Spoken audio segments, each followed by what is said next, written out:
నమస్తే, welcome to our channel. ఈరోజు మన టాపిక్ వచ్చి ఆయన స్థాయి వేరు, ఆయన స్థానం వేరు.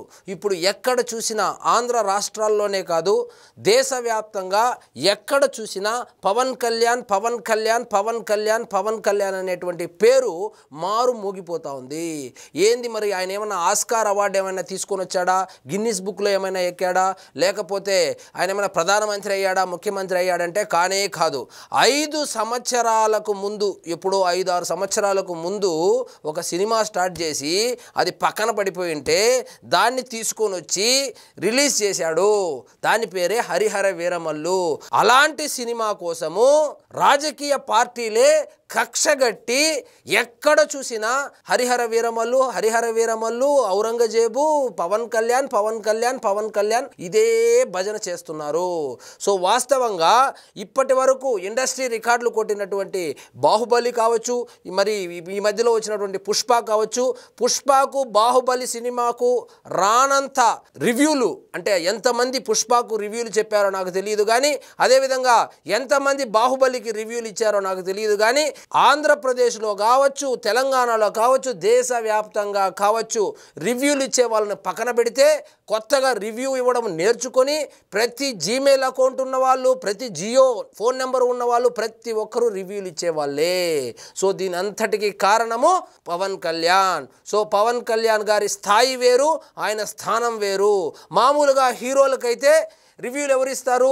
రివ్యూవర్లు ఇస్తారు. కానీ పవన్ కళ్యాణ్ గారి సినిమాలకు ఏకంగా మంత్రులుగా చేసినటువంటి వాళ్ళు, అదేవిధంగా రాజకీయ పార్టీలను నడుపుతున్నటువంటి వాళ్ళు, ఎమ్మెల్యేలుగా చేసినటువంటి వాళ్ళు, ఎంపీలుగా చేసినటువంటి వాళ్ళు, ఒక రాజకీయ పార్టీలోని క్యాడర్ మొత్తము అన్ని పనులు పక్కన పెట్టి, ఉదాహరణకు ఇప్పుడు మనం ఆంధ్రప్రదేశ్లోనే తీసుకుంటే పెద్దిరెడ్డి మిథున్ రెడ్డి గారిని అరెస్ట్ అయ్యి దాదాపు వారంగా వస్తుంది అనుకుంటాను. ఆయన్ని గాలి కొదిలేసి ఆయనైతే నాకు టీవీ కావాలి, నాకు ఫ్రిడ్జ్ కావాలి, ఏవేవో గొంతెమ్మ కోరికలు కోరుతా ఉన్నాడు. ఆయన్ని పక్కన పెట్టి, వాళ్ళ పార్టీనే పక్కన పెట్టి, వీళ్ళు కేవలము పవన్ కళ్యాణ్ గారి కోసమే సోషల్ మీడియా వేదికగా కావచ్చు, అదేవిధంగా గ్రౌండ్ లెవెల్లో కావచ్చు, ఎవరెవరైతే పవన్ కళ్యాణ్ గారు జగన్మోహన్ రెడ్డి గారి ఓటమికి కారణం అనుకుంటున్నారో వాళ్ళందరూ వాళ్ళు సినిమా మీద పడి రివ్యూలు చెప్పుకుంటున్నారు. సో ఆయన స్థాయి వేరు, స్థానం వేరు.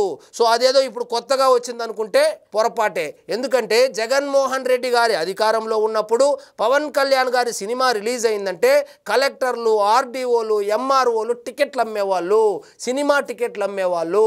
భారతదేశంలోనే కాదు, ప్రపంచంలో ఎక్కడా కూడా ఇలాంటి వింత అయితే జరిగిండదు. అందుకే చెప్పారు, అది ఏ లగ్నాన హరీష్ శంకర్ ఆ మాట అన్నాడో తెలియదు కానీ ఆయన స్థాయి వేరు, ఆయన స్థానం వేరు. మరి ఆయన తీసింది ఏమైనా కళాఖండాలంటే 3 సినిమాలు తీశాడు జగన్మోహన్ రెడ్డి గారు ముఖ్యమంత్రిగా ఉన్నప్పుడు. అది ఆ 3 సినిమాలు కూడా రీమేక్ సినిమాలే కావడము.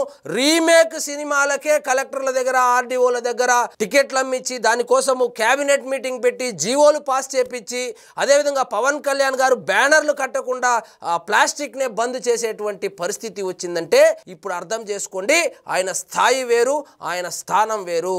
ఇక ఎన్నో సంవత్సరాల తర్వాత ఎన్నో కష్ట నష్టాల కోర్చి రిలీజ్ అయినటువంటి ఈ హరిహర వీరమల్లు సినిమా ఏదైతే ఉందో దాని గురించి వచ్చేసరికి ఆంధ్రప్రదేశ్ ముఖ్యమంత్రి గారైనటువంటి నారా చంద్రబాబు నాయుడు గారు స్పందించారు, నారా లోకేష్ గారు స్పందించారు, మంత్రులు స్పందించారు. అంటే వీళ్ళైతే పాజిటివ్గానే స్పందించారనుకోండి, ఆశీస్సులు అందించారు. అదేవిధంగా మంత్రులు, ఎమ్మెల్యేలు, ఎంపీలు వీళ్ళందరూ కూడా సినిమాలకు వెళ్ళి ఈ సినిమా పెద్ద హిట్ కావాలని కూడా కోరుకోవడం జరిగింది. ఇక మీడియా సంస్థల విషయానికి వస్తే సాక్షి టీవీ గత వారం రోజులుగా ప్రైమ్ టైంలో 2 గంటల సేపు ప్రోగ్రాము హరిహర వీరమల్లు మీదనే నడుపుతా ఉందంటే ఒక్కసారి ఊహించుకోండి, ఆయన స్థాయి వేరు, ఆయన స్థానం వేరు.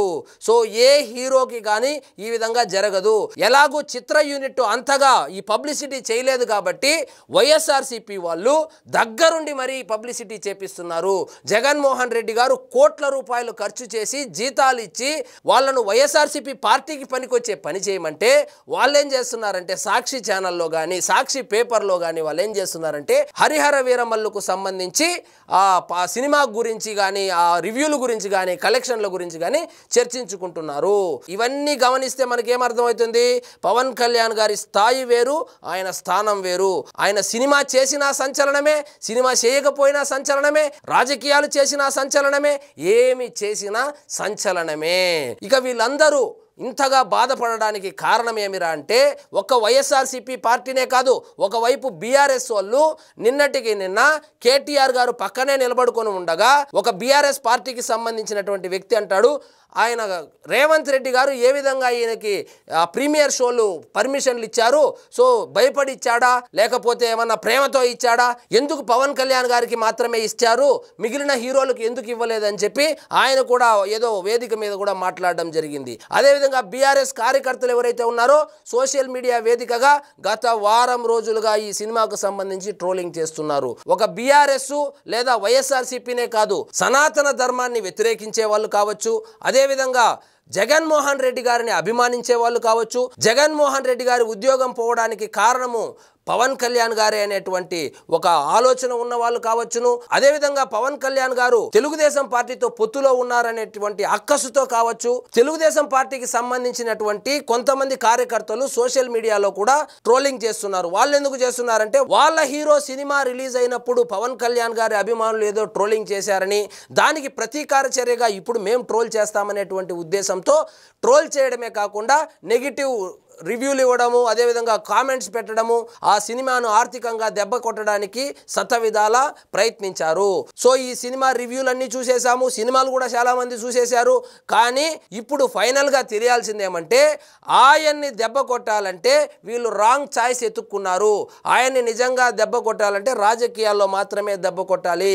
ఎందుకంటే ఆయనేదో నెంబర్ 1 పొజిషన్కి వెళ్ళాలని చెప్పి సినిమాల్లో ప్రయత్నిస్తూ ఉన్నట్లు, ఆయన నెంబర్ 1 స్థానానికి వెళ్లకుండా పట్టుకొని ఎనికి లాగుతున్నట్లు వీళ్ళైతే ప్రయత్నాలు చేస్తున్నారు. కానీ ఆయన మానసికంగా సినిమాలను వదిలేసి చాలా రోజులైంది. మీరు గమనిస్తే 2019 నుంచి 24 వరకు ఆయన తీసినటువంటి సినిమాలు గమనిస్తే ఆయన కేవలం ఆయన కుటుంబాన్ని పోషించడం కోసము, పార్టీని నడపడం కోసం సినిమాలు చేస్తున్నాడే కానీ సినిమాల్లో ఏదో నెంబర్ 1 అయిపోదామని, పాన్ ఇండియా స్టార్ అయిపోదామని, దాని ద్వారా కోట్ల రూపాయలు సంపాదించేసి రియల్ ఎస్టేట్ వ్యాపారం చేద్దామని కానే కాదు. సో ఆయన గోల్ వేరే, ఆయన రాజకీయాల్లో రాణించాలనుకుంటున్నాడు. సో ఈ విషయం అర్థం కాక అసలు పవన్ కళ్యాణ్ గారు అంటేనే కన్ఫ్యూజన్గా ఉంటుంది. ఒక్క అభిమానులకు తప్ప పవన్ కళ్యాణ్ ఎవ్వరికీ అర్థం కాడు. అలా అర్థం కాక వీళ్ళు ఆయన ఏదో సినిమాల్లో తొక్కేస్తే ఆయన్ని తొక్కేసినట్లని భావించి వాళ్ళు సినిమా మీద అయితే రివ్యూలు ఇచ్చుకుంటూ నెగిటివ్ టాక్ అయితే స్ప్రెడ్ చేస్తున్నారు. సో ఫైనల్గా నేనేం చెప్తానంటే పవన్ కళ్యాణ్ గారిని మీరు ఏదైనా చేయాలి అంటే రాజకీయంగా మాత్రమే చేయాలి, సినిమాల పరంగా చేయడానికి కుదరదు. ఆయన చూడని హిట్లు లేవు, ఆయన చూడని ఇండస్ట్రీ హిట్లు లేవు, ఆయన చూడని డే 1 కలెక్షన్లు లేవు. రాజకీయాల్లో పైకి వెళ్ళాలి, 10 మందికి ఉపయోగపడాలనేటువంటి గోల్ పెట్టుకుని ఆయన ముందుకెళ్తా ఉంటే వీళ్ళేదో సినిమాల్లో తొక్కేస్తే ఆయన్ని తొక్కేసినట్లు సునకానందాన్ని పొందుతున్నారు. ఇది కేవలం సునకానందం మాత్రమే. కానీ ఇక రాబోయే సినిమాలో కూడా వాళ్ళు నెగిటివ్గా ఫీడ్బ్యాక్ ఇచ్చిన లేదా రివ్యూలు ఇచ్చినా లేదా ఫ్లాప్ అని చెప్పి వారం ముందే ఇప్పుడు ఏడుస్తా ఉన్నట్లు ఏడ్చినా కూడా పవన్ కళ్యాణ్ గారికి ఇంచు కూడా ఫరక్ పడదు. ఆయన్ని ఏదైనా ఎదుర్కోవాలంటే అది రాజకీయంగానే ఎదుర్కోవాలి, అంతేగాని సినిమాల పరంగా ఆయన ఎప్పుడో వదిలేసిన సినిమాలు ఇది. ఆయన కేవలము పార్టీని నడపడం కోసము, ఆయన కుటుంబ పోషణ కోసము సినిమాలు చేస్తున్నాడే కానీ ఏదో నెంబర్ 1 అవ్వాలని కాదు. ఆయన నెంబర్ 1 అవ్వాలని కోరుకుంటా ఉండేది నిజంగా రాజకీయాల్లో.